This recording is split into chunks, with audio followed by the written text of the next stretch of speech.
There we go. That feels like a big one. Yeah. Spot lock.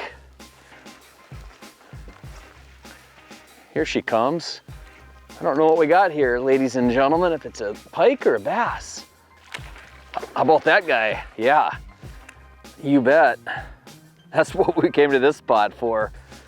Picked up this rod with this little finesse swim bait on this main lake hump and fired out about 125 foot cast. And I can't even see the bait. That's what's really cool about the particular lure I'm fishing now.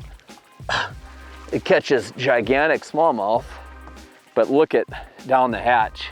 Totally gone. I can't, yeah, way down the hatch. We've had really good luck with this bait so far this year. This is a Megabass Dark Sleeper, and it looks like a goby or some type of sculpin bottom bait.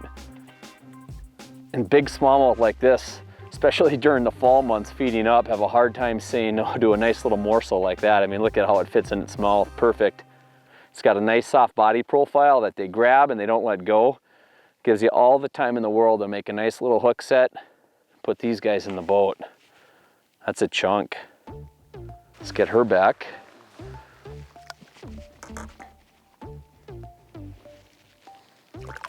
See if we can't do that again. Yeah, take a look at this bait right here. It's a really unique design. It's got a big belly, piece of lead on the inside and the underside. So it goes down quickly and then it stays pretty tight to the bottom. And then we'll fish it like a jig. We'll pop it up and down, we'll straight retrieve it. But the really unique deal, look at that dorsal fin right there.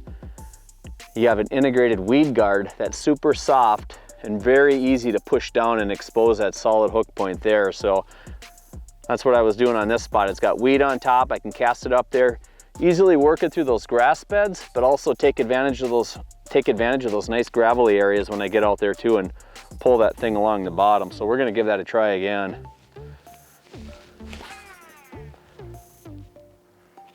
And there, that's a get bit cast. And I kind of just let it fall on semi-slack like that. And that's one of the reasons I like fluorocarbon. It transmits a bite so well on semi-slack, that line will just jump. And because that bait's all plastic, it's all wrapped in plastic, those fish are gonna hold on to it. It gives me plenty of time to reel down and I know it's still gonna be in their mouth. It's real easy when you're just running a trolling motor manually to get up on top of the fish. So I really like the ability to maintain some standoff. Firing out really long casts. This is 12-pound fluorocarbon and I'm fishing this swim bait right now on a Megabass Destroyer. Actually, their 110 rod. It's designed for jerkbait fishing, but it works really good with this combo too.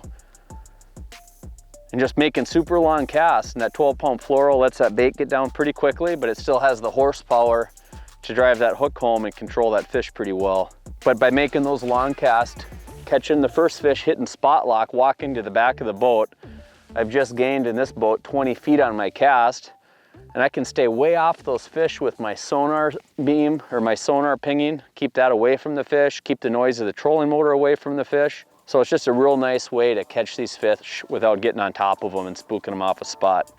There we go, got them. We found them. Looks kind of goofy, I'm standing in the back corner of the boat, but look how far that fish is out there. I just caught that first one. I hit spot lock with the Minn Kota Ultrex, so it does all the boat control for me. And our wind's coming from that direction, so now I'm casting downwind and I just walk to the back of the deck and then just fan cast this spot. And it's nice because you can get stealthy and fire out those extremely long casts to the fish. Ooh. Look at that guy dogging, man. Boy, these big brown bass, they got some pull to them. This guy, whew. Pretty, huh? Look at that. Kind of jackknifing in this cold weather. That's pretty. Look at that, just perched there on the lip. Kind of skin hooked him. Real solid, solid hook. Just barely got him, but that hook's in there good, into bone. It's a good solid hook. Nice fish, let's get another one. Right now I got a variety of weights, the 3/8 and the 1/2 ounce, but they also come in 3/4 and 1 ounce models too for deeper water applications or just when you want more weight. So real versatile, carry a good selection, bunch of cool different colors. What intrigues me is on some of these red colored ones, or even like this one here, is how much they look like a crayfish when you're reeling them on the bottom. So as it's scurrying along and kicking up a little dust cloud, I mean, this thing mimics a crayfish pretty darn good too. So behind the boat, basically we got a main lake hump and it tops off about 8 feet on top. And all I'm doing now that I got a bit of a line lined up where I caught those 2 fish, just firing out a super long cast, letting that swim bait settle down to the bottom, and then I'm gonna start slow rolling it, kind of popping it, hopping it through the weed growth, and then doing a little straight swimming. The nice thing I like about it for bass fishing is they grab it like that, and they hold on to it. They don't drop it like if I were throwing, look at, he's gonna jump.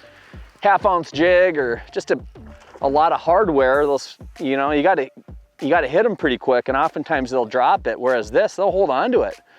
Just like a wacky rig or a drop shot.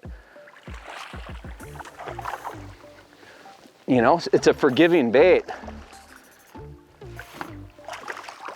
And as you can see, I'm, you know, 3 for 3 so far. I got 3 bites and 3 fish, so you might look at it and say, boy, with that little weed guard there, am I gonna get hooks? Well, I mean, I think this has kind of proven it. 3 bites, and they've all been hooked really good. Nice little fish. So yeah, look at that. You can see my finger. All I got to do is run it on that front edge, and I have hook point. It doesn't take much swing of the rod tip to drive that plastic down and that hook home.